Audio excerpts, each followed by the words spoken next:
Wake up, wake up. It is April 18th, 2025. We are inside of 1 week away until the NFL draft. Damon's on his way to Japan. Let's send him off the right way. Let's talk a little Niners. What's the latest with Purdy? What's the latest with the draft? What's the latest with trade rumors? What is the latest?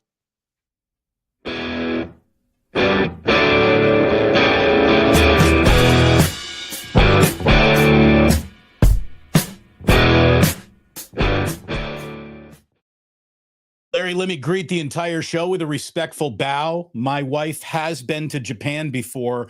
I've never been. And I'm like, so the bow thing is real. She's like, oh, yes, very much. The bow thing is real. Practice the bow. Got to go at least like 30 degrees over for it to be a respectful bow. So I'm working at bending at the waist. My hip swivel. This is, of course, what we talk about when we evaluate cornerbacks. So I'm looking forward to it. Hello, everyone. It's great to have you here. And yeah, it's time for all of my final thoughts leading up to the draft. And Larry, I start with this, and it's a thought that you and I share. It's why our shows leading up to this draft have been so interesting, because the official answer still is, I don't know. I don't know what the 49ers are going to do. I have seen 6 different players. I've seen 4 different positions, all linked to the 49ers at 11, and just a handful of days away from next week's draft. It is still wide open as to what the 49ers might do and what every single one of the picks before them might be. There is no consensus to be found anywhere in this draft, even at the very top of it with Cam Ward, who does feel assured. But beyond that, man, it's ollie oxen free. I got no idea what's coming, and this is going to be a fun one. Well, it's interesting because the odds say that it's predictable in the top 7. The odds are all negative odds going into pick 1 through 7. So that's kind of, I think there's a lot of people that feel like they got a pretty good handle on this thing 1 through 7. So let's just walk it through real quick. 1 through 7. I think most people think Cam Ward is going 1 to Tennessee. That Tennessee, they thought about all the other options, but they're going Cam Ward. So that's number 1. I think the Browns are locked in on Travis Hunter over Abdul Carter at 2. Just because he's a cleaner prospect. There's no problems off the field. He's a great student. He's a great player.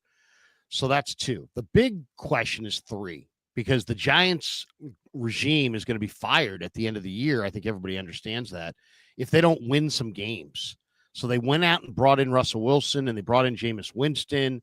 And if they draft Shedeur Sanders, I mean, I kind of think they're drafting for somebody else because I don't think they're going to be there as he develops. So I do think the Giants are either going to take Abdul Carter at 3 or they're going to trade the pick to somebody who's going to take Abdul Carter at 3. But I think Abdul Carter goes 3. Then you get New England at 4, and I think New England's going to go with the big left tackle, Will Campbell. I think that's they want to help Drake May, and if they could, they're interested in trading, but it's, it would have to be the right deal. So I think Will Campbell, if there was a receiver there that they really loved, maybe they would go that direction, but there isn't, and they're going to go Will Campbell. There's a chance they could go edge rusher here and like Jalen Walker, who's a really, really hot prospect, but I don't think they will. I think they'll go Will Campbell. So that brings us to Jacksonville at 5. Now, the question here, Dane Brugler thinks that Jacksonville made in the first-year GM, James Gladstone, who comes over from the Rams, that he may go Ashton Genty right here at 5 or trade it to somebody with Genty, thought to be off the board at the next pick. I'll tell you where Dallas could trade up. There could be a number of teams that want to trade into that 5 spot. Yeah, this is where the draft officially begins. Even though we still don't really have clarity at 1 through 4, although I think a lot of your intuition is right there, Larry. This is where the draft begins with Jacksonville at 5, because number 1, they're open for business at a lot of different drafting options. Number 2, they could be open for business for trading and trading back. New GM, great way to start the regime. Take the expectations of your first pick being a franchise saving pick off of you by trading back a little. It makes a lot of sense for a lot of reasons. Plus, Genty. What's the value on Genty? Because if the Chicago Bears really want him as much as some of the rumors out of Chicago are suggesting that they do, they're going to have to get in front of the Raiders, because the Raiders are the team I think most linked to Genty, and they pick next. So if you want to get in front of the Raiders, you're going to have to do a deal with the Jaguars, and then what the Raiders have left over or what their choice is or isn't, I think determines really what's going to happen. Is somebody going to try to get in front of, have we seen Will Campbell or Armand Membu slide down here? Is somebody going to get giddy for one of them and jump in front of the 49ers? I don't think the 49 I don't at 9 is. I don't think anybody wants to jump in front of the 49ers necessarily. But I do think people want to jump in front of the Raiders. Yeah. And I think you're probably right on it. I think the Bears, I think it goes 5-6, 6-5. Either way, it goes Graham and Genty off the board. I think it could be the Bears at 5 taking Genty and the Raiders at 6 taking Graham, or it could be Jacksonville at 5 taking Graham and the Raiders at 6 taking Genty. But that's how I think it's going to go. I do think Genty goes 5 or 6, and I do think Graham winds up being the other pick. So then we're at 7, and I think, the Jets are going to choose between Tyler Warren and Membu. And my guess is that they're going to go Membu.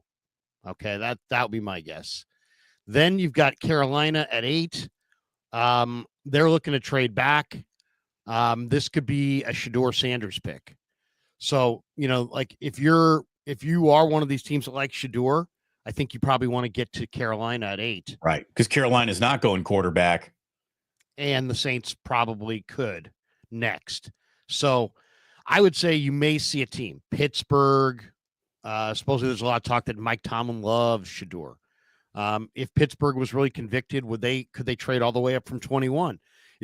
Carolina's in the midst of a big rebuild. So if Pittsburgh was willing to give Carolina their number 1 next year, I think Dan Morgan would probably take it and move down to 21.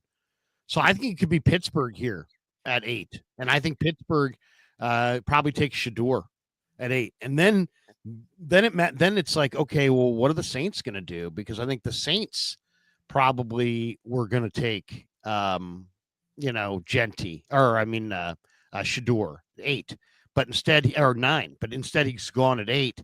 So I would say the Saints are like a wild card team. I think they're probably going to take Shamar Stewart from A&M. I think he's too big, too fast, too talented. I realize the production's not quite there sack-wise, but the most of the scouts. I'll tell you, I think that would be billed as the first.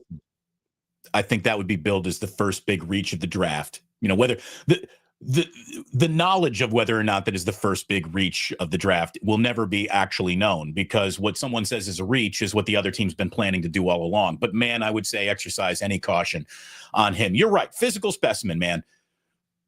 But he was, according to the scouts I talked to, the best player on the field in Mobile. And it makes sense because he only practiced for 2 days and then he shut it down. So he obviously, somebody told him, hey, Shamar, you're good. You've done enough here. You've done enough. So, I mean, it's funny because I know it's so easy to look at these guys and be like, oh, the lack of sack production, he sucks. And there's more nuance to it than that. It's not that simple. There is. It's about it's about how did opposing offenses try to attempt to block your line? Did they try to get the ball out? Where were you placed? I mean, I watch Texas A&M every week. Okay. I'm sorry. I'm sad to say that I do, but they used him not always as an edge rusher. Sometimes he was inside. Sometimes he's over the tackle. Sometimes he's outside. Sometimes they moved him around. And it wasn't like he sucked, by the way. I mean, the people who don't watch football, who only read a couple lines here and there and just regurge everything out there to the public. Oh, I'm just going to regurgitate this. Oh, this guy sucks. He has no production. No. He has no sack production for the most part. But you're talking about a guy who led A&M in total pressures. And if you watch the prospect, he plays incredibly hard. He would not be the first player. You get he to wouldn't be flip the the first coin. player. Well, he wouldn't be the first player who didn't sack the quarterback a lot in college, but did in the NFL. So this guy, I mean, let's just say this. Dane Brugler, who does this for a living and has the biggest draft guide, says this guy's best football is in front of him, and his combination of athletic testing and movement ability and motor and run defense. I mean, he's the best run defender at defensive end in the draft by far. So if you want to stop the run, that's, this and set the edge. People are like, oh, I need, Niner fans are crazy. I want a guy who can set the edge. And then they go, Mike Green. I want Mike Green. Right. Well, what do you think set the edge means? Yeah, you don't set the edge when you're 248 pounds. You just don't. Let me ask you. You get to flip a coin, Larry. You get either no other choice but flip this coin. Heads, it's Shamar Stewart. Tails, it's Mike Green. You can only have one of the two at 11. Who would you rather have? Shamar Stewart. And I'm not even, I mean, for the 49ers, Shamar Stewart, because there is no position that Mike Green plays that the 49ers, can put him at. He's not big enough at 6'2", 250 to stand up on first and second down. All right, let me play a little either or. Let me play a little either or.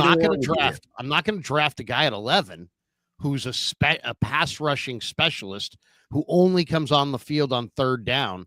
What happens if the 49ers can't stop the run next year the way they couldn't stop the run this year? Then you drafted Mike Green to rush the passer, and you never get to pass rushing situations because you're getting destroyed on first and second down.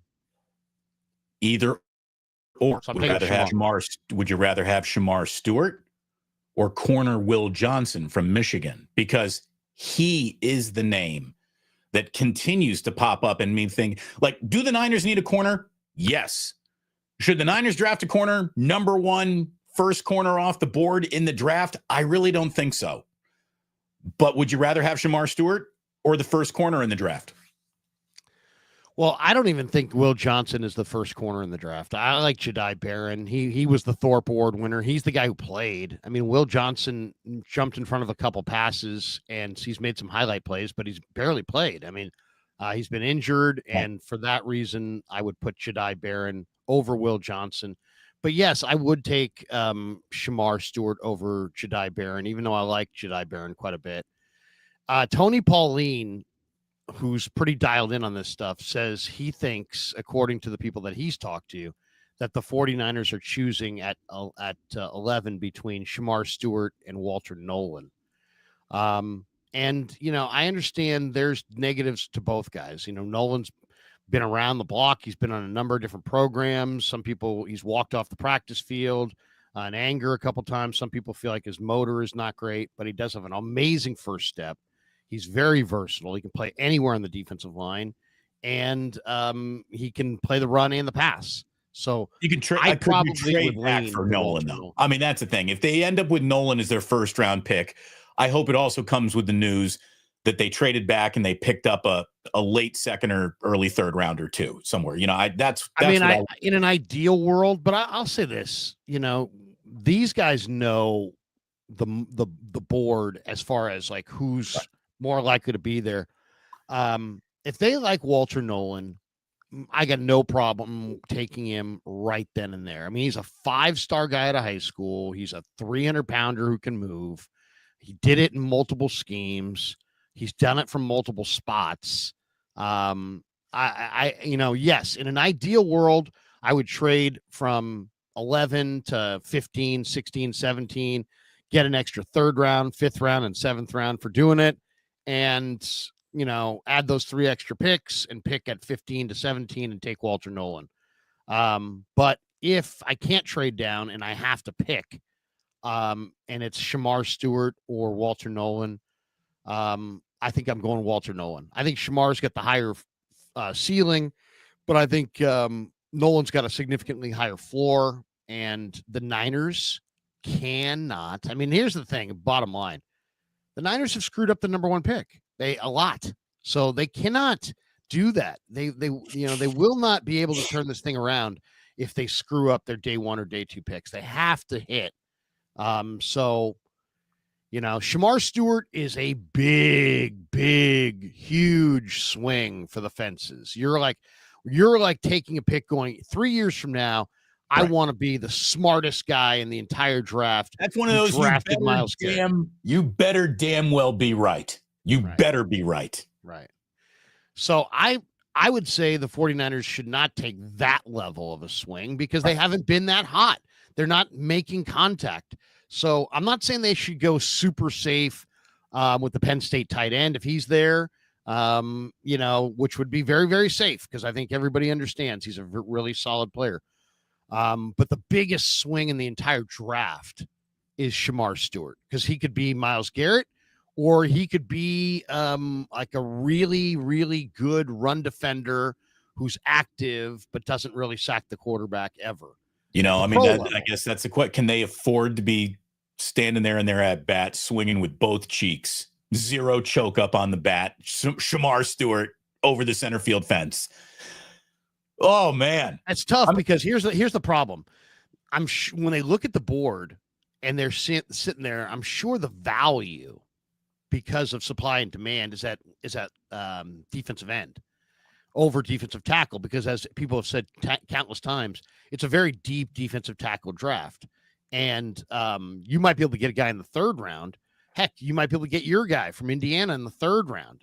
And it's like, if you can get that guy in the third round and get a really great defensive end in the first round, now you're cooking, as opposed to if you go with Nolan in the first round, who can you get to be your defensive end in the third round? And that's going to be really challenging. So, I mean, it's not impossible, but it's going to be challenging. Invader 49ers says Stewart has a wart, Williams has a wart, Nolan has a wart. Pick your wart. I hear you. Sure. I do. But I want to be sifting through warts on day 3, not at 11. You know what I mean? Well, totally. Yeah, no, I mean that's why usually the first round guys go in the first round. There's less warts. I mean, it's interesting too, because I did a stream last night with Jake Hutchinson, and Jake, who I do respect, but he is loving the player that I can't stand, and that's Mykel Williams. I watch Florida every week, and then there's a lot of draft people who like watch the draft, and I don't know if they watch the games. I didn't see Mykel Williams do much. I really didn't. And then when I read the Brugler scouting report on him, it was pretty clear that he didn't play that much. Like, I mean, that's the part about this that's so weird. It's like every player was asked to do a different thing in college, and not everybody did the same things. I mean, everybody played a different amount of time and made a different contribution. A lot of people love Mykel Williams. What Georgia players have going for them is first of all, what Georgia players have going for them is they played at Georgia, which is, one of the best programs in the country right now. You're really well coached by Kirby Smart. There's an awful lot of guys with that G on the helmet having a success in this league right now. So all that matters. You also, I think, get a little bit more of a benefit of the doubt as a Georgia player, because if your numbers aren't quite there, one of the arguments is that your stats got washed out in the talent around you. Right? Yeah, I mean, like your production was down because you got 10 other All-Americans playing defense with you. So of course your numbers are going to go down because 6 guys you're playing with are also going to be drafted before day 3. And I think that that's a little bit of a safe space where some of these players survive better evaluations than maybe they get. I just didn't see it regularly. I mean, this guy, Mykel Williams was a 5-star, right? He was the highest recruit. He was going to USC. And then they fired Clay Helton, and he backed out and he said, he's from Columbus, Georgia. He said, I want to stay close to home. He played at Georgia. There's examples. Clay Helton, all bets are off. There's examples on the tape of him, of Mykel Williams maximizing, his talent, his length, and his power. He looks the part for sure. But here's the quote from Brugler. He needs to do it more consistently for quicker wins and block sheds. Overall, Williams is more toolsy than nuanced, and needs to develop a more unified pass rush plan. The individual traits, length, strength, explosiveness, are promising. Toughness and football character. However, there are reasons, to bet on his upside, similar in ways to Jason Pierre-Paul. But then when you go and you look at the negatives on him, doesn't have a consistent rush plan or an arsenal of secondary moves. So he doesn't have a lot of moves. Too much wasted movement with his hands, reverts back to strength, which is also what I see. This is a guy who tries to just bowl everybody. Gets too upright at the snap, which allows blockers to get underneath and halt him and get into his chest. Low end tackle production. Stats don't match traits. Played in a very deep rotation. Averaged just 33 plays a game, defensive snaps per game. 27 2 years ago, 29 1 year ago, 33 this year. I mean, that's like basically playing half the game. I mean, there's like 70 snaps in an NFL, in a college football game, and he's averaging 33. So he missed 2 games and parts of several others with an ankle sprain, missed spring practice after aggravating a previous foot injury. I mean, my whole thing is I watch Georgia. I watch Georgia every week. I never see. I watch Georgia too. Is it fair to not hold lack of production in spite of physical talent? You're not holding that against Shamar Stewart. And I'm not saying you, Larry, but whoever does this evaluation, it feels like if Shamar Stewart can get away with it. Here's the thing, Damon. This is the thing. Shamar Stewart. So this guy, Mykel Williams, didn't produce very much. I could take out his game log. He had only 1 game all year where he had more than 3 tackles. He only had 5 sacks on the year. Okay. Now the other guy only had 1.5.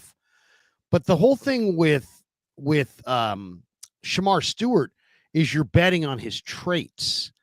With this guy, he looks the part, but when you go look at his numbers, they're like the numbers aren't there. The workout numbers aren't there. Like, let me give you an example. He's measured at 6'5", 260 with 10.25-inch hands and 35-inch arms. Those are all amazing numbers. All right. Then when you get to the 40, the guy ran almost a 4.8. That's slow as hell. That's 4.77 is what he ran. Now Jake's like, yeah, but he had a 1.6, 110-yard split, and that's all that matters.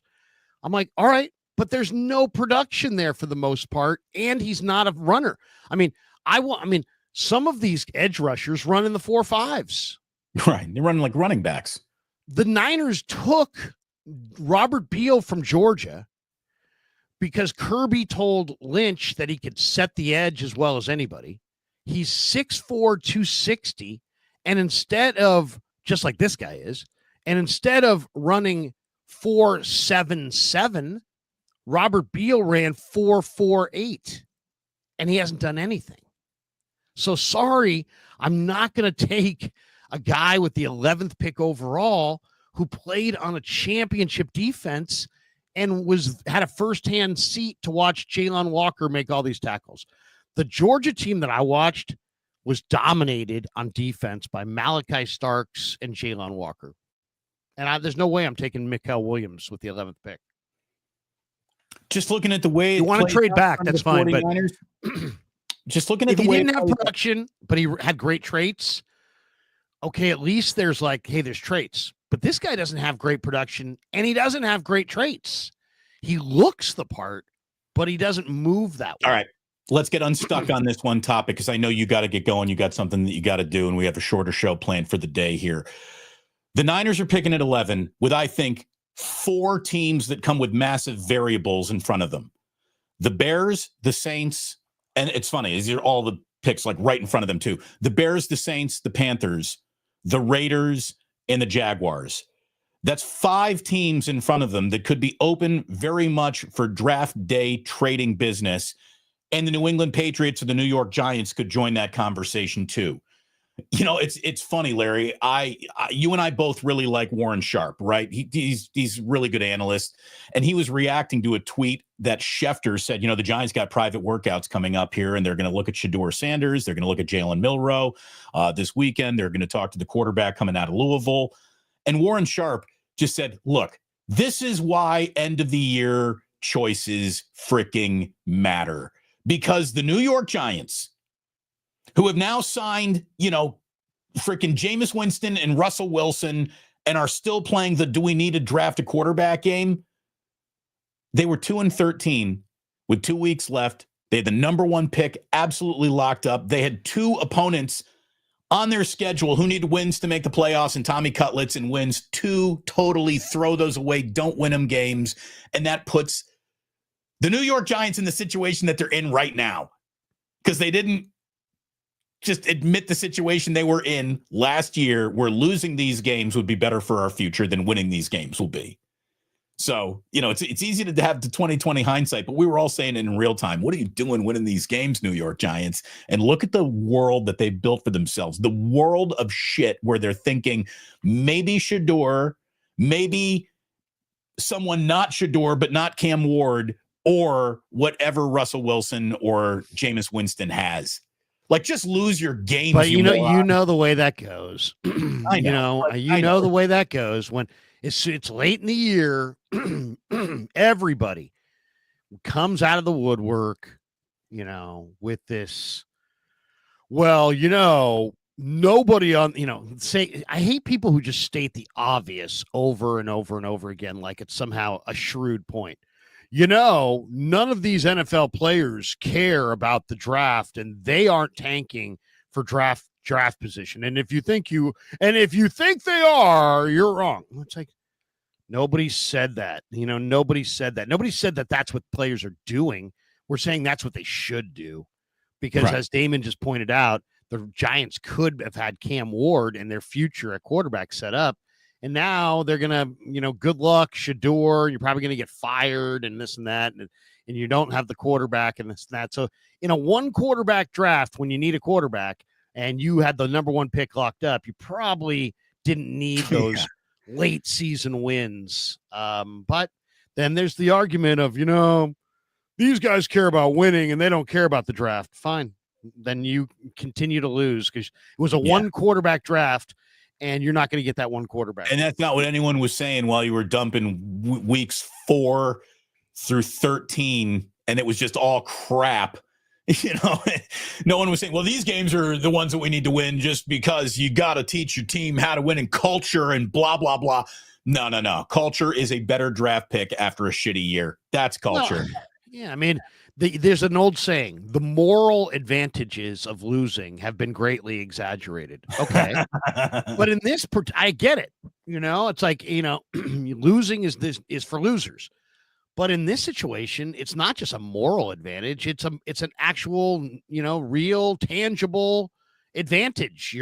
There's 1 franchise quarterback. His name's Cam Ward, and you're not going to get a chance at him. And yet you need a quarterback, and you're probably fired if you can't get either a quarterback or into the playoffs. And you know what I mean? So it's like, yeah, I mean, way to go for your week 17 win, but I'd rather be the team that quietly loses out and gets that high pick. Nobody's ever going to remember so much about what the sports that we root for is so much about luck and picks. I mean, the Spurs with their incredible run. What if they'd gotten Van Horn instead of Duncan? No, absolutely. It's just really, what if, the Warriors, instead of taking, James Marshmallow Wiseman, what if they had somehow taken LaMelo or gotten up to the first pick and gotten Anthony Edwards. Yeah. They would be quite a bit different. Maybe quite a bit better.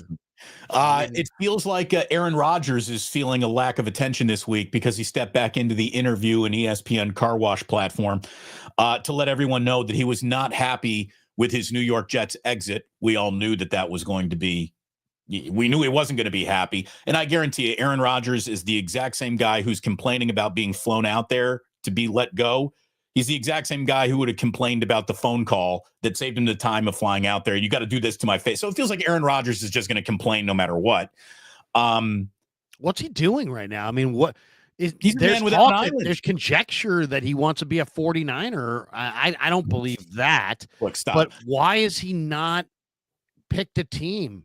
Minnesota, Pittsburgh, New Orleans. I want an answer. I mean, if I'm a team, I need an answer. I need an answer by Monday.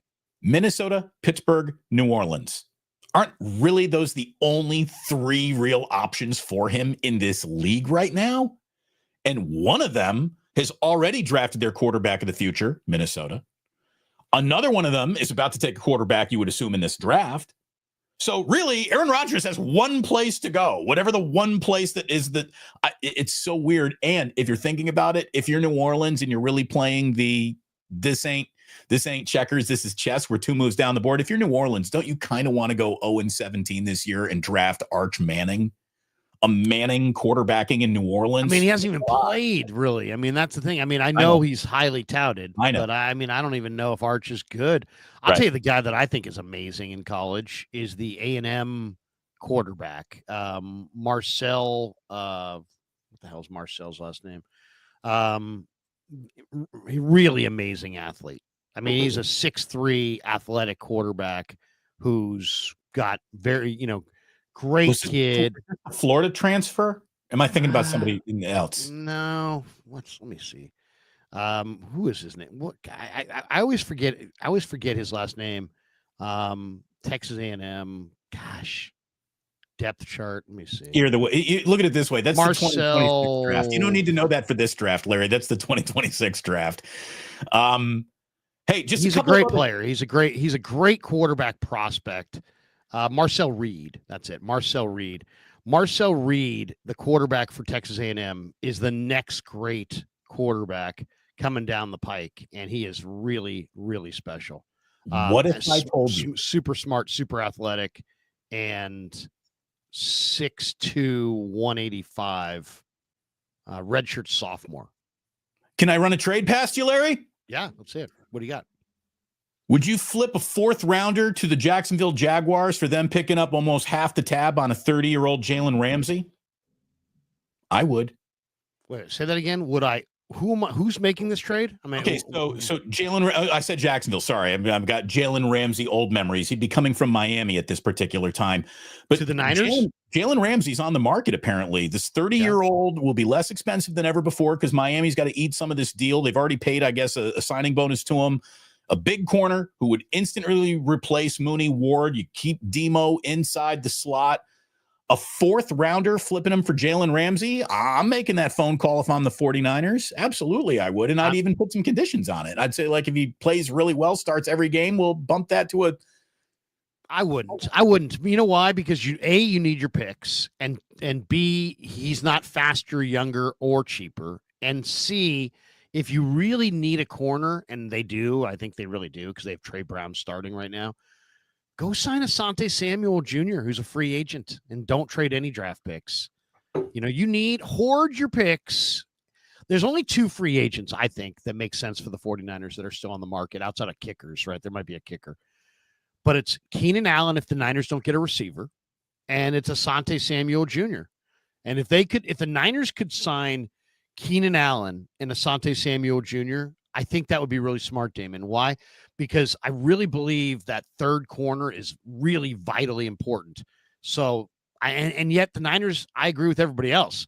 The Niners have to go O-line, D-line, linebacker. They got to build those things up. And in addition to that, because they don't have Debo or Ayuk for this year, most likely, or at least for a good chunk of the year with Ayuk, you need some dynamic weapons. I mean, Kittle's older and all your guys are old. So you need dynamic weapons, rebuild your linebacking core, rebuild your offensive line, rebuild your defensive line. So with all those things as primary needs in front of these other ones, I think, and you got to have a corner and you got to have a receiver. And it's like, you know what? Maybe Keenan could give them 1 year at wide receiver and give them a reasonable facsimile of Ayuk for a year. And finish. He played at Cal. Finish your incredible career here in the Bay. And Asante Samuel would alleviate corner. If they don't get Samuel, they really do need to draft a corner on the first 2 days. You can't wait till day 3. Now, Tony Pauline, the other interesting report that he had, it wasn't just that the Niners are choosing between Shamar Stewart and Walter Nolan, according to his sources. He also said the 49ers are really interested in cornerback Dorian Strong, who's a kind of a big-bodied press man corner from Vatech. He says on day 2. So Tony has basically suggested the Niners like Olufemi Oladejo and Dorian Strong on day 2 and are choosing between Shamar Stewart and Walter Nolan in round 1. So that's and he's pretty connected. So I would take his like rumors to the bank. But there's a ton of other rumors as well. Matt Barrows, who I also think very tight end, Damon, very tight end. Really has a lot of sources. You know, Matt Barrows he doesn't throw shit against the wall. If he's throwing something against the wall, there's a reason. Right. He's really, really circumspect in his reporting. He doesn't just oh, I got it, I'm going with it. You know, he's not that desperate, right? He said yesterday that the Niners will not, most likely, in his opinion, will not be taking Mike Green or James Pierce at 11 because of off-field character concerns. So I think those two undersized edge rushers, who I think are both exciting players, but may or may not fit. What's that? Pierce especially. Yeah, I mean Pierce especially. Pierce is, I mean, but Green's amazing too because he's got great production. So they're really talented, and I like them. But according to Matty, they're not going in that direction. He also made the point that he doesn't think they're going in the offensive line direction in round 1, unless like maybe something unforeseen happens, like a Membu drops to them. He's sitting there. But he doesn't think they're going like Banks or offensive line at 11. So he does think they're going offensive line at some point, but he doesn't think they're going offensive line at 11. He doesn't think they're going Pierce or Green at 11. So we're starting to get, there's some people that believe the 49ers, Field Yates and others, think the 49ers are a viable team to trade up. But most people, Damon, like you and I and others who look at this, are envisioning either picking at 11 or trading back. The player they trade up for better go to the Pro Bowl in his rookie year. Yeah, and I looked this up, by the way, because I wanted to find out. Who have the Niners traded up for in the past? Because, that's always kind of an indication of should they trade up. And my recollection on it, Damon, was that the Niners have only traded up for bad players in the past. But when I actually looked it up, they've traded up for the ones who missed: Reuben Foster, C.J. Beathard, Joe Williams, Tarvarius Moore, Dante Pettis, Trey Lance, Trey Sermon, Nick Zakelj. They traded up for all those guys, okay? They traded up, and those were the misses. They traded up for Mitch Wishnowsky as well, Dre Greenlaw, Brandon Ayuk, Jair Brown, Renardo Green, Dom Pooney, and Isaac Orendo. So, I mean, they got off to an awful start trading up in the early regime. Beathard, Joe Williams, Dante Pettis. I mean, these guys are all horrible players. And they traded up for these guys. And I think Shanahan probably had a big say in liking those offensive players. So keep Shanahan away from the draft, because he's a great play caller. He's a great coach, and he's just a marginal evaluator, right? So that would be one plan. And then, then recently they did trade up for Garendo, Pooney, Renardo, and Jair. And, I would say those are pretty successful trade ups. So maybe initially when they first got going, they had players they liked and they didn't see it well. But it seems like recently they've had success trading up. But I agree with you. If they trade up, it better be a no-doubter. Freaking monster. A monster. His side of the ball rookie of the year level candidate. That's just somebody who's great. You trade up. You got Tyler Warren, and he becomes, the fourth best tight end in the NFL. I'm sorry I can't cite my source here, but I saw out of Philadelphia today the rumor that the Eagles might have defensive end Bryce Huff on the market here. He signed a 3-year, $51 million deal with the club last offseason. maybe the 49ers might be interested in Bryce Huff. He's a 26-year-old who is hardly involved in the Eagles' title run. Disappointment, injuries. He was only dressed for one of their postseason games. Bryce Huff has his best year under his belt playing under Robert Saleh. The Eagles might want to get out from underneath that money, like a fourth-round pick with an additional 2026 conditional based on production level attached. Would you be interested in Bryce Huff, an experienced edge coming in to help the 49ers, more than looking for one on an early day 3 pick? Or how about both? How about both? I could do both.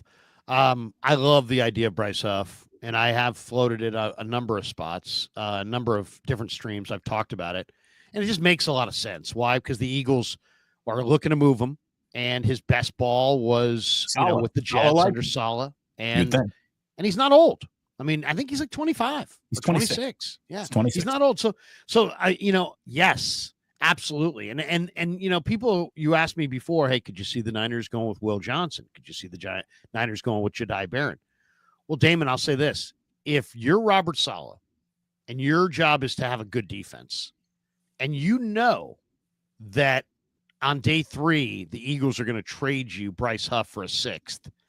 Well, you got a pretty good idea that you got in his prime defensive end that you really like opposite Nick Bosa. And so now you start thinking about, what is this thing going to look like? And they may, sit there and go, well, yeah, let's go with Bryce Huff. And because we're going with Bryce Huff, let's go corner here because we can get the defensive tackles later. And if we get Jedi Barron, the Thorpe Award winner, or Will Johnson, we get a lockdown corner. And the only reason I would think that maybe Saleh might be thinking along those lines is because he did have sauce. And maybe he experienced how good Gardner was in New York and wants that big, dominant number 1 corner. I will say this about the 2 corners. In a draft where there's glitches, right? Walter Nolan's been in a bunch of different spots. Some people question his fire. Some people question his devotion. Some people question the character. Shamar Stewart, people question his production, right? He can't sack the quarterback. And is he one of these guys that looks like a ton but just doesn't play that way? How tough is he? And how can he use his hands? And does he have any vision? There's risks on all these guys, right? Every single guy. But when it gets to those 2 corners, I understand, Damon, why the Niners may go in that direction, because they're both extremely clean. Like Will Johnson, all the guy's done is be a 5-star guy and then step in and he's like got pick 6s and he's been incredible. Then he's had some injuries. High production on the national championship team. He was the MVP 2 years ago. He was the MVP. So he's really, really talented and long. And then there's Barron. And a buddy of mine the other day, I was saying, man, I really like Barron, but I really don't like Banks. And a guy in my chat's like, man, I'm the biggest Texas fan of all time. And I'll just tell you right now, you're spot on. Banks is just a guy, and Barron's like really special. I see the guy from Detroit, Brian Branch, in Jedi Barron. He's a little smaller, right? He's 5'11". So you look at that size, 5'11", 195, Damon, and you go, there ain't nothing special about that. No, but that's requisite corner size. I mean, that's totally. It's fine. Yeah. It's fine, but it's not like you're not saying, oh, he's jumbo. You're not draft. But then the film goes on, and Barron is a perfect player. He can play slot. He can play outside. He can play safety. He's a hitter. He's a leader. He comes away with big turnovers. He's a very, very safe pick. And for the 49ers, let's be totally frank about this. They have absolutely, whether you want to, I love John Lynch. I think he's a great guy. They have screwed up that number 1 pick more than they have gotten it right. Oh, yeah. And if you went with Jedi Barron and just said, we're going with the Thorpe Award winner who's very safe, you know what I mean? Right. I got no problem with that, Damon, because get a good draft for the Niners has to start with a solid line drive single to left. It can't start with, some hairy, they may have gotten the best player in the draft, or they may have gotten a guy that can't play dead. And it's like, oh, God, no. You need to take a Brian Branch. And in my opinion, Jedi Barron is a Bryant. Well, and then they need the complement to really make that pick click with the next pick. If you're going corner in the first round, you better come back interior defensive line. I mean, you have to, because you addressed needs in the secondary and the passing game right there, and you got to do something about your run game. But think about it, Damon. Think about it. I mean, I kind of would, if you said to me, you can have Walter Nolan in round 1 or Kenneth Grant, and then come back with like a round 3 corner, Dorian Strong. Okay.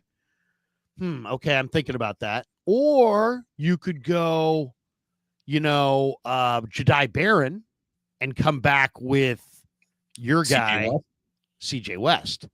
And in that scenario, Damon, I'm taking Jedi Barron and CJ West. There's no doubt in my mind. If you can guarantee me CJ West is waiting for me, we can talk about the corner right here, right now. You got 3 bites of the apple. You got 43, you got 75, and you got 100. And I think there's a chance CJ West could be on the board for all of those picks. 43, too rich. 75 or 100, too risky. But 75, man, if CJ West is there, I loved his motor, his hand strength, his run stop ability, his pass rush ability. I think he's a really nice. How about this? Let's do it the other way. What if in this draft all of a sudden you get a guy like Mason Graham falling to the 49ers at 11, and then they come back with Kobe Bryant, the corner out of Kansas, with the first pick of day 3. I mean, I would like that too. Yeah, I would like that too. It's funny. Kobe's been mocked in the 6th round recently, and which was really surprising to me. But I love Kobe Bryant, super cocky. I don't love Mason Graham, and I've tried to see what everybody else sees. I can see he's a really good. He keeps his shoulders squared. He doesn't get turned at the line of scrimmage. He keeps his shoulders squared. He's got that wrestling background. He plays with leverage. He's a really good first and second down player. I don't see a special player on third down. And to me, that's the money down. So I don't want to take a bad-bodied defensive tackle who's maxed out, who doesn't stand up against double teams just for first and second down. I need, if I'm drafting a guy in the top 10, man, I need that guy to be a war daddy on third down too. So I like Graham, and he's very safe. But I think, give you an example. Matt Barrows yesterday had a phenomenal piece. Let's see if I can quote this. And he was basically quoting pass rush win rate percentages. And Graham's is roughly 13%. And Omar Norman Lott and some other guy in the 3rd round were like 18%. So, they're better interior pass rushers than Mason Graham. And plays the run well, though. He plays the run the best. You're giving up sexy pass rushing for a guy who's supposed to be a plug and play. Here's your Jerry Ball. He's going to shut down the run. But if we're really all about run defense, Shamar Stewart was going to shut down the run incredibly well. And yet, I'm not, you got to see the whole thing here. You know what I mean? It's like Mason Graham is absolutely the most polished defender, and he's a 3 technique. And I think, Damon, you could start him week 1, day 1, and just throw him out there and be like, you're the guy. But here's my big concern is he played at 318 and he tested at 295. And that's just a huge disparity. And I wouldn't want to draft a player that needs to put on 15 pounds of muscle every year to maintain. Kittle does it, and he's done it well, but it's hard to do. It sounds like someone coming out of college with that much of a weight loss is off cycle, if you don't mind me saying. I'm not pointing at anything, but I hear you. Be careful. In the 80s or 90s, it would be a major red flag. Now, maybe not as much, but still, it does. So I know you said, Larry, you have time. You're on a time crunch here, and we got 10 supers that we got to get to quickly. 30 seconds. Your distressed asset du jour. Which of these players would you be willing to trade a day 3 pick to acquire? Okay. Charger wide receiver Quentin Johnson, who again is only 23. He's 6'4", 215, but it feels like the Chargers want to give up on him. His numbers, which were unimpressive for the Chargers, would have him like the 3rd best wide receiver on the 49ers last year. Quentin Johnson. I'm not a fan. He fights the ball. Damon. Ravens tight end Mark Andrews. I know it feels like a very old, very washed player, but you know what? I bet he's got one good season in him. Isaiah Likely's ready to take his spot. I think Baltimore could absolutely be in the trade away Mark Andrews business, and the 49ers could get one more year as TE2 out of Mark Andrews. Or how about a 30? I would say no, too old and doesn't fit their timeline. 33-year-old Honey Badger. I like that one the most. Okay. I know he doesn't fit the age, but he's a need. You wanted a safety? You wanted a strong safety or free safety, excuse me? Boom. There you go. And he's still productive. And also, it's the right position to have the veteran guy. You know what I mean? If you're going to have the veteran, free safety is a great spot. I thought, it's funny. That's not the name I thought you were going to say. T-Dub has the name I thought you were going to say. I thought you were going to say Kayvon Thibodeaux. See, now Thibodeaux, I think, does make sense as a trade candidate. If the Giants, Damon, go Abdul Carter at 3, like a lot of people think is their kind of like fallback, there's a very good chance that they trade Kayvon Thibodeaux, who's only 25. And if I were the 49ers, I would say, here's a day 3 pick, and is there a player that we can throw you that would throw us Kayvon Thibodeaux, and see if I could do kind of what they did with Laken Tomlinson, get a guy who was a first round pick, didn't necessarily play great, and then try to get it. Niners got Tomlinson for a 5th. Right, new faces. You could get Kayvon Thibodeaux for a 5th and a some player on your roster you don't care about. Man, I'll take Kayvon Thibodeaux and put him opposite Nick Bosa. That, to me, I'd be very excited about that. The other guy that I really, really am intrigued by is Mykel Mayer. I really think Mykel Mayer is a very good player who got raided. I know Bowers was great. He's not Bowers. He's not as good as Bowers, but I really like Mykel Mayer, and I think Mykel Mayer could be a very good tight end in this NFL, for the next 3-4 years. I think he could be really good. Let's crush some supers, Larry. Surfbone says they'll pick Mykel Williams at 11 to spite Larry. Oh, I can't wait to see that video dropping. I don't hate him. I just don't think he's. I think he's safe but low end. Like, I think Mykel Williams is a lock to play 10 years in the NFL, but I think he's also a lock to never make a Pro Bowl. Danny Golding TV says, "Have a lit time in Tokyo, Damon." Thank you very much. Can't wait. I'm so excited. Now, what's the protocol there? Do you have to get out a bunch of cash when you go there, or can you, is it banking? Is he? I've just had friends tell me that they used Apple Pay for absolutely everything that they bought when they were in Tokyo, and it does the conversion for you, and you don't need to pick up all this. But pop in somewhere and get some yen just for walking around money. By the way, it's the yen to dollar conversion rate. It's $7 gets you about 1,000 yen. So it's a. Well, what does 1,000 yen buy you? Well, whatever $7 American would have bought you. A lot of yen. So not much. I mean, that's the thing. You look at some of these prices, you're like, oh, dinner for 2 is 56,000 yen, and you're like, holy shit! And then you're like, I'm not spending that. That's $300. Fuji Simeon in the house drops this one. He says, "Happy retirement, Lee Corso. He's turning 90 in August. It's about time, man. It's about time. The guy probably should have retired 5 years ago." Yeah.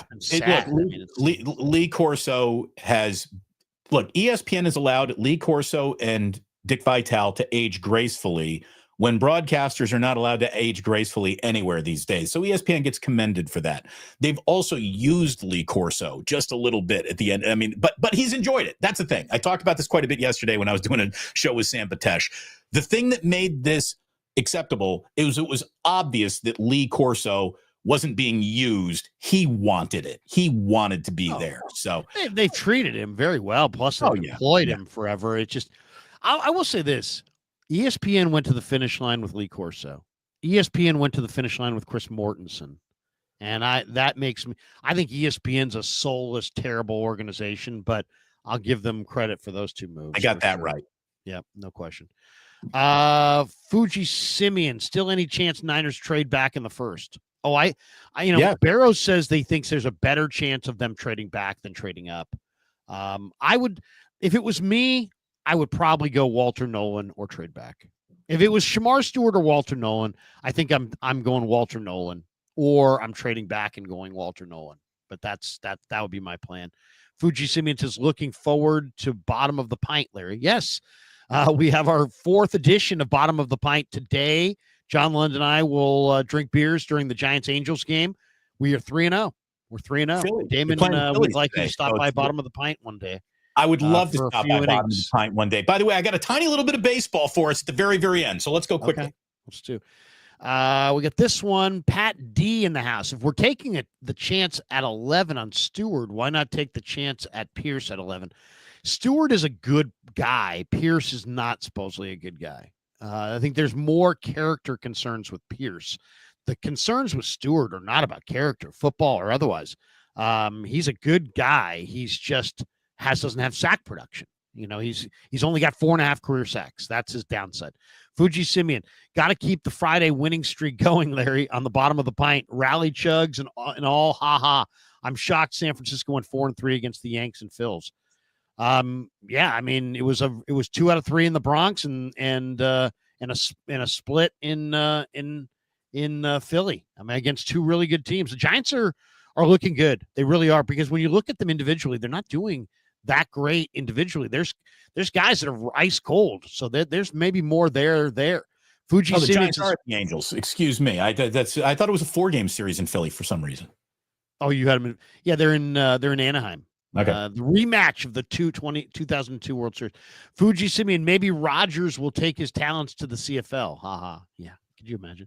Joseph Ernberg, trade George now while he still has value for a third. I would not trade the best tight end in football right now. Yeah, I would, especially when I have no wide receivers that can play. and let's be honest, George Kittle is he's so much the Niners. I mean, he's so much about their swagger, so tied directly to him. He's a perfect teammate.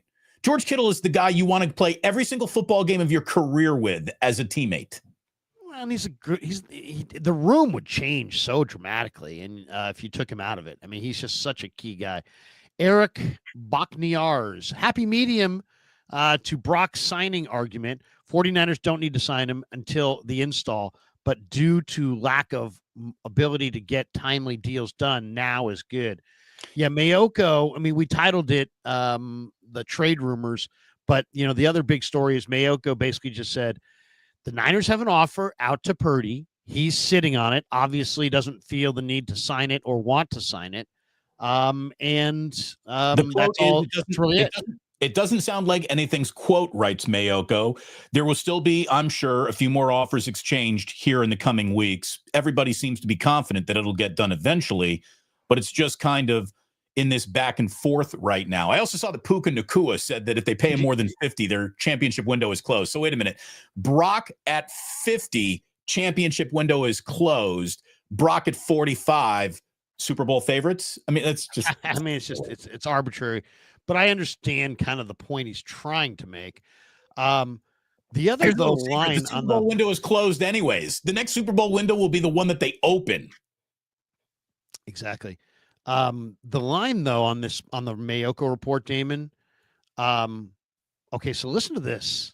To me, it's 3 words at the end of this quote that are the juiciest.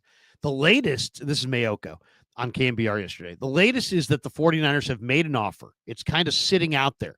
Brock Purdy in his camp, and I don't know how much involved Brock is. I'm sure the agent is shielding him from a lot of this stuff.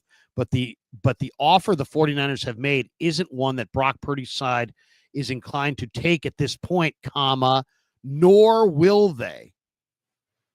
So the nor will they kind of represents an impasse, does it not? I mean, I'm not saying that they won't get done. I'm just saying the Niners have an offer out. Brock said no. And now Mayoko clearly has talked to the agent. Otherwise, why would he say, nor will they? They're not inclined. I mean, anybody could say, well, he hasn't signed it, so obviously he's not inclined to take it at this point. That's kind of understood just from what we know. But when he goes on to say, nor will they, That's like, hey, man, we want 65 million. They've offered 45, and there's no way we will ever take that. I'll just say this. If the Niners turn this into a contentious negotiation, shame on them. My position on this is well stated. I think this deal should have been done. The comical fumbling around for the right number is idiotic. The right number is out there. It is 7 different examples. Look at any of the 10 best contracts for quarterbacks right now. Purdy's deal will look like one of those, whether the Niners want it to or fucking not. I can't believe that this still good. If this turns into Nick Bosa 2.0, shame on everybody involved. I've been saying this since the day the Super Bowl ended. Get it done. Well, here's the other question. What if it goes past the draft, which is likely at this point? What if it goes past the draft and the 49ers take an uncharacteristically high quarterback pick? What if they take Kyle McCord or Riley Leonard in the 4th round? Then all of a sudden people are going to be sitting there going, well, what in the heck is going on? Then why didn't you trade Brock Purdy? Why didn't you trade Brock Purdy to the Pittsburgh Steelers? Why didn't you, something like that? Right. I can see this thing getting more complicated. Wait a second. Do we have that right? I know you got JD Durham. I know you guys have figured it out. I hope the Niners don't screw it up. Oh, we got it all figured out. Thanks for watching. Simeon, hoping for some good Friday, good luck for the Giants. That's right. Happy Easter to everybody. Yeah. We're in Passover right now. Easter's coming. Easter happens to be on 4/20. So, smoke them if you got them, Larry. There you go. Easter Sunday, always a personal favorite. Christopher Shin. Who doesn't like a good ham or a turkey or whatever? I mean, Easter is maybe the best food, I think, of the year. Christopher Shin, $2. Says, safe travels, DB. Hope my Japan Rex recommendations. Christopher has been DMing me a whole bunch of Japanese tips, suggestions. He's been there many times, and it's been incredibly helpful. Thank you, Christopher. Nice. J Kuda 83, J _ Kuda 83. Have you seen Baldy's video of Trent playing left guard? And if so, what do you think of drafting Campbell to play left tackle and move Trent to left guard? All right, so Trent instantly then has to cut a check to the Niners for $30 million because we don't pay guards like we pay tackles. Yeah, I don't think Trent's going to play guard, but it's an interesting concept. But it's absurd. The Hall of Fame player will continue to play at his Hall of Fame level at his Hall of Fame position. Yeah, I mean, I has there been some regression? Yeah, but not enough that you'd put a rookie there and tell him to play left guard. I think that's crazy. MF and Philpott, if the 49ers trade up, it would be for one reason. Trent Williams is retiring. Yeah, that's a great point. That is MF and Philpott. That's a great super right there. You're totally right. I think the 49ers have Membu at the top of their list. And if Membu fell, let's say, even to 8, I could see the 49ers calling Carolina and saying, hey, let's jump from 11 to 8. Well, and getting in front of the New York Jets. If you want Membu. And get in front of the Bears. I mean, because I know the Bears redid their line mostly. I don't think the Bears thought Membu was going to fall to them. I don't think Genty's gone. I mean, what's Poles going to do if Genty's gone and he's trying to help Caleb get better? Drafting an awesome offensive tackle is not bad. But I hear you. I mean, I don't think they're going in that direction because they've already replaced 3/5 of their line in the offseason trades and free agency. But I don't know. I mean, some of the mocks have the Bears going offensive line again and replacing 4/5 of their O-line. All right, that's going to do it for us. David, Larry, enjoy Japan. Thank you. Is there a Warriors bar in Japan? Is there a 49ers bar in Tokyo that I can cover the draft from? I'm going to be covering whatever the 49ers do from my hotel room at some ungodly hour in the morning in the future because Japan is a day ahead of America. So call us the day before the draft and tell us who they pick. I'll let you know. Larry, you're going to sound so smart. You're going to sound Damon's like on Friday already, so he knows who they pick. Could you imagine that? Real quick. David planned the trip to Japan so he would have a heads up on who the Niners would pick ahead of time. It's funny. Fish is in town next week playing in San Francisco. And Jillian's like, I don't want to hear a word about Fish while we're in Tokyo. I'm like, well, I haven't seen the set lists yet. I might really regret this. I don't know. Look at it this way. I am going to also miss the beginning of the Warriors Rocket series. Like I said, is there a Warriors bar in Japan I can go to? We got game 1 on Easter. Have a great time with that, everybody. What's your prediction? Warriors in 6 right here. And then that's probably it. I don't know if they get past the Lakers. If the I Lakers like the Rockets to beat the Warriors. Steve is not doing this the right way, in my opinion. I don't like what they've done with Kuminga at all. And I'm not even a big Kuminga fan, but the way that they've just treated him is the equivalent of basketball minute manipulation evil. It's awful what they've done to Kuminga. Well, it's all, and it's what they've done to themselves, because you're not getting your ancient team right past a really talented team that's well coached, like the Rockets are with Udoka. So the rest of my day, by sitting Kuminga, it's not the rest of my day today is preparing to leave the United States. I got a million things to do. We want to set up the grandparents to have success with the kids. We got to go out, get a lot of food, blah, blah, blah, blah, blah. So I'm busy. I'm not doing a show at 11. This is my final show before whatever first show happens in Japan. By the way, JP from the 510, who is a regular listener over on the Plus, is going to be in Japan. So we're going to have at least one Plus Mania Tokyo Drift with me and one other guy in Japan. So I'm looking forward to that. But hey, who put the steroids in the National League West coffee pot? This is amazing, Larry. What's going on? The third place Giants right now are 13-6 after dropping yesterday's game in Philadelphia. And whether or not Jordan Hicks is a starter is a show we can do when I get back from Japan. I don't think he is. But anyways, do you realize that right now their third place record at 13-6 would have them in first place in any other division in baseball? But it's only good for third out west because the Dodgers are 14-6 and the Padres don't lose at home. They're 12-1 at Petco and 15-4 and in first place on the year. The National League West is a monster that nobody saw coming starting like this. Good for the Giants. Good for Buster. The cool thing about this year for the Giants is I almost feel like they're not even in a race because nobody expects them to beat the Dodgers. I never think about the race ever at this point. Now it's early in the year. Well, it's a little early. But I mean, for the most part, just play. Just keep playing good ball. And I think the Giants are a wild card team. And if you get into the National League playoffs via the wild card, you got a shot. I don't know about Verlander. I don't know about Hicks. I think they're going to need another starter.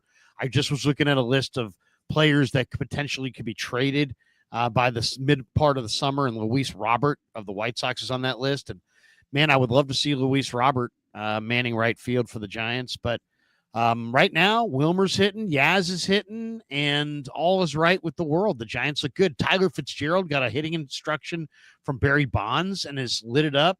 Yeah. The Giants look really, really good. By the way, Melvin looks totally different in the dugout to me. Last year, he looked comatose and like emotionless and dead. This year, he looks totally different. He didn't have a team to manage. Farhan had done all the managing in his spreadsheet before the game even started, so Melvin had no choices to make. Yeah, so he's back being the manager. He seems happier. He seems different. Speaking of manager news, my last thing for you here, Larry, then you can finish all supers and wrap up because I know you got to run. Happy birthday earlier this week to Bruce Bochy, who I think just 2 days ago turned 70. He's got 2,183 managerial wins, which today at this sentence has him tied with Dusty Baker for 7th all-time on the managerial win list. If the Rangers win tonight, he's in 7th all by himself, and he would then be 10 wins shy of Sparky Anderson for sole possession of 6th place on the all-time managerials list. He's 143 wins shy of Joe Torre for 5th place, so he'd have to be looking at staying in the game beyond this year. Bruce Bochy's 3-year deal with the Rangers ends this year.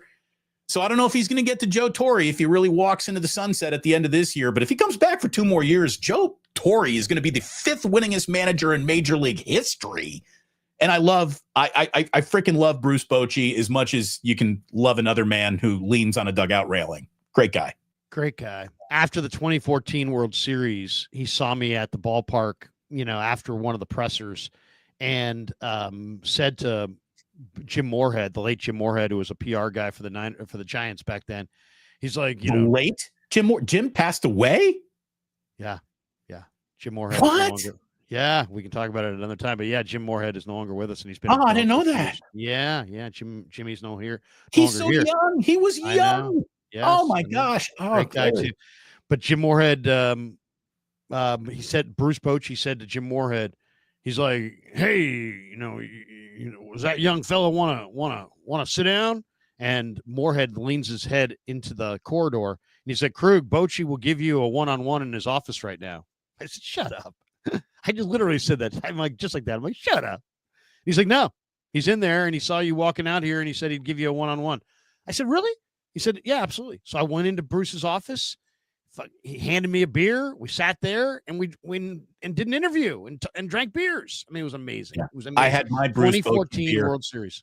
I had my Bruce Bochy beer with him in Scottsdale, where I did an interview for about 20 minutes, and then we talked for another 20 minutes. And what a great, generous guy he was with his time and just the stories he would share on and off the record. My favorite Bruce Bochy interaction ever, it was, I can't even remember who was pitching, but the Giants got absolutely fucking slaughtered.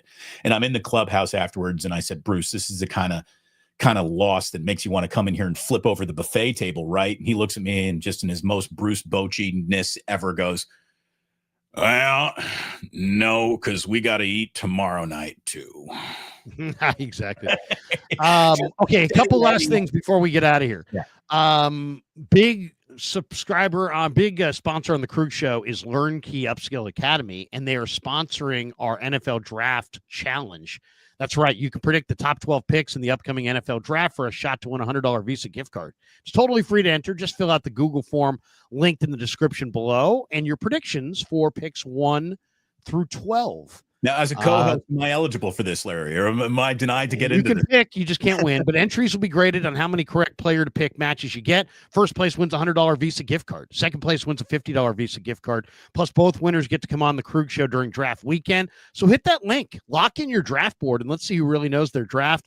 Good luck, and big thanks to Learn Key Upskill Academy for sponsoring this show and, of course, this contest. So once again, it's totally free to enter. Fill out the Google form linked in the description below. Get your predictions, and you may win a $100 Visa gift card or a $50 Visa gift card, courtesy of Learn Key Upskill Academy, our sponsor. All right, that does it for us. Eat it out and drink at the Dublin or West Portal. That's all I got for you. There you go. Pig in a pickle. Pig in a pickle.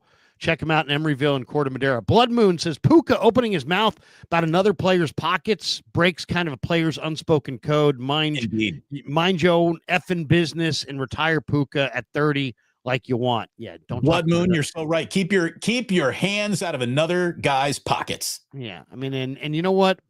So the Niners pay him 50. They're not going to beat you. I think they're probably coming for you. Niners pay him 50. They got me and Larry playing across the offensive line, but they pay him 45. They're going to have a Pro Bowl caliber offensive line. Joe Sullivan says, thanks for a great show, fellas. Thanks, Joe. That's going to do it for us. At 10:45, I'll be streaming with Chase Sr. Make sure you guys all tune in on Saturday at noon Pacific for my 2-hour KNBR 49er draft preview show, which will include Matt Barrows, Matt Mayoko, Todd Husak, Dane Brugler, and Ryan Fowler as well from the Draft Network. So looking forward to that. Have a great day, Damon. Have a safe travels in Japan. Have a good time in Japan. We will see you not next week, right? 2 weeks? See you in 2 weeks. See you in 2 weeks. See Damon in 2 weeks. Have a great day, everybody. Peace.